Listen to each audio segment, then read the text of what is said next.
Hi అండి. Welcome to our channel Siva Reddy Pagadala. ఈ తిరుమల తిరుపతి దేవస్థానం లడ్డు విషయంలో మాత్రం ఆంధ్రప్రదేశ్‌లో రొచ్చు రొచ్చు జరుగుతుందండి. నేను దీని గురించి వీడియో చేయకూడదు అనుకుంటా. కానీ ఇది అంతకంతకు దావానంలా పాకుతా ఉందన్నమాట. ఇక్కడ నేను చెప్పదలుచుకునేదేంటంటే, ఇందులో 2 పార్టీల కకృతి ఉంది. 2 పార్టీల తప్పులు ఉన్నాయి.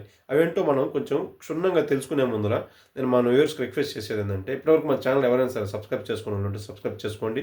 అలాగే కంటెంట్ నచ్చితే లైక్ చేయండి, షేర్ చేయండి. ఇప్పుడు మ్యాటర్‌లోకెళ్తే అసలు మనము ఈ తిరుమల తిరుపతి దేవస్థానం లడ్డు ఉందండి. కొండకెళ్ళాం. దర్శనం చేసుకున్నాక లడ్డు తీసుకుంటాం. లడ్డు మామూలుగా మనకిచ్చేదానికంటే ఎక్కువ తీసుకొచ్చుకుంటాం. ఎందుకు తీసుకొచ్చుకొని ఇంట్లో చుట్టుపక్కల వాళ్ళకి పంచుకుంటాం, నైబర్స్ అందరికీ. ఇంకా ఆఫీసులకెళ్ళే వాళ్ళు వెళ్తే ఆఫీసులో ఇది నేను తిరుపతికెళ్ళాను అని లడ్డు ఇస్తుంటాం. అది చేస్తుంటాం అందరికీ. మనకు తెలిసిన వాళ్ళందరికీ పంచుకుంటుంటాం. అంత పవిత్రంగా చూసుకుంటుంటాం మనం లడ్డుని. ఆ ప్రసాదాన్ని ఒక మహాప్రసాదంగా మనం చూస్తుంటాం. ఒక నార్మల్ ప్రసాదంగా అయితే చూడం. ఇప్పుడు ఇది నిజంగా కల్తీ అయితే జరిగిందండి. ఇప్పుడు వీళ్ళు వైకాపా పార్టీ వాళ్ళు దబాయించి దాంట్లో నాన్ వెజ్ లేదు, జంతువులు కొవ్వు లేదని దబాయించి చెప్పినంత మాత్రాన అధికార పార్టీ భయపడుతుందేమో కానీ మామూలుగా మనలాంటి వాళ్ళం అయితే భయపడాల్సిన అవసరం లేదు. దాంట్లో కల్తీ జరిగిన మాట వాస్తవం. కాకపోతే ఇక్కడ జరిగింది 2 పార్టీలు తప్పు చేసినాయి. ఏం జరిగిందంటే ఫస్ట్ అసలు అది లడ్డులో కల్తీ జరిగిందని అనుమానం ఉంది. అనుమానం ఉండి అప్పుడు మామూలుగా ఉంటారు కదా, ఆ సీనియర్ అధికారులను ఇలా ఆదేశించారు. వాళ్ళు కొంచెం చేశారు, ఎంక్వైరీ చేశారు, ల్యాబ్‌లకు పంపించారు, రిపోర్ట్‌లు వచ్చినాయి.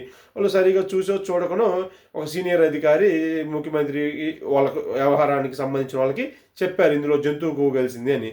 వాళ్ళు ఇంక జంతువు కొవ్వు కలిసింది కదా, దీన్ని మనం రాజకీయంగా బాగా వాడుకోవచ్చని కకృతితోటి దీంట్లో జంతువు కొవ్వు కలిసేసింది అని విపరీతంగా ప్రచారం చేసేసారు. చేసి చివరికి వాళ్ళు తర్వాత రిపోర్ట్ అంతా చూసుకున్నానికి అర్థమైంది ఇది జంతువు కొవ్వు కలవలేదని. వాళ్ళకి అప్పటికే అర్థమైంది. ఏదో అందుకే దాన్ని కొంతమంది అడ్డగోలుగా వాదిస్తుంటే పాసిబుల్ యానిమల్ ఫ్యాట్ అని అట్లాంటివి చెప్పుకోవడం కౌంటర్ చేస్తున్నారు. బట్ వాళ్ళకి మాత్రం ముందే తెలిసింది, ఓకే మనం పొరపాటు పడ్డాం ఈ విషయంలో అని. కానీ రాజకీయంగా దీన్ని మనం వాడుకోవచ్చు అన్న కక్కుర్తోటి వాళ్ళు దాన్ని బాగా ప్రచారం చేసేసినారు. తర్వాత సుప్రీంకోర్టు సిట్ విచారణ చేసింది. ఆ సుప్రీంకోర్టు సిట్ విచారణలో ఏం జరిగింది, అసలు దాంట్లో యానిమల్ ఫేట్ లేదని చెప్పింది, కానీ కల్తీ లేదని చెప్పలేదు. అది అసలు నెయ్యే కాదు, నూనె పామ్ ఆయిల్ నూనె, యాసిడ్స్, కెమికల్స్, గీ ఫ్లేవర్స్ అన్నీ వాడి ఒక నెయ్యిని చేశారు, అది కల్తీ చేశారు.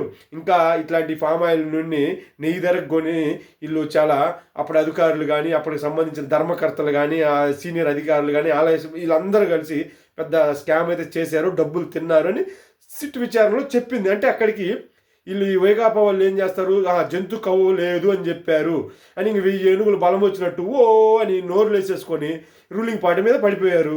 వాళ్ళు కూడా వాళ్ళు ఏం తప్పు చేశారో తెలుసు కదా, వాళ్ళకి ఏం చేసేయాలో అర్థం కాక ఇంకా దాన్ని డిఫెండ్ చేసుకోలేక ఇంకా ఇదైపోతున్నారు. ఒకరి మీద ఒకరు అవాకులు చవాకులు పేలుతా ఉన్నారు.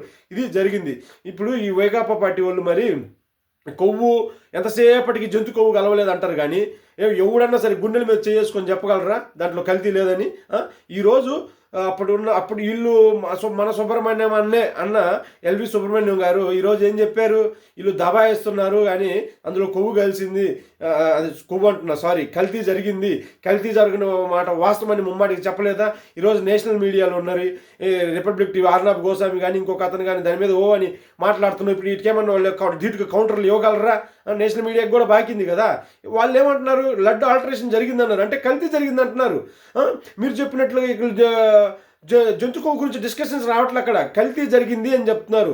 అసలు ఆగమ శాస్త్రం ప్రకారం ఏమి నెయ్యిలో చిన్న పొరపాటు ఎక్కువ కలిసినా కానీ అది కల్తీ లడ్డే, అపవిత్రమైనట్టే లడ్డు ప్రకారం. మీరు ఏకంగా నెయ్యి లేకుండా నూనెతో ఫ్లేవర్స్తో నెయ్యిని తయారు చేసి వాడితే అది కల్తీగా ఏమవుతుంది? ఇంకా దబాయిచ్చి మాట్లాడితే గవర్నమెంట్ భయపడుతుందేమో, వాళ్ళ రాజకీయం కోసం, వీళ్ళ కోసం, వాళ్ళ కోసం. జనాలు భయపడరు, భక్తులు భయపడరు.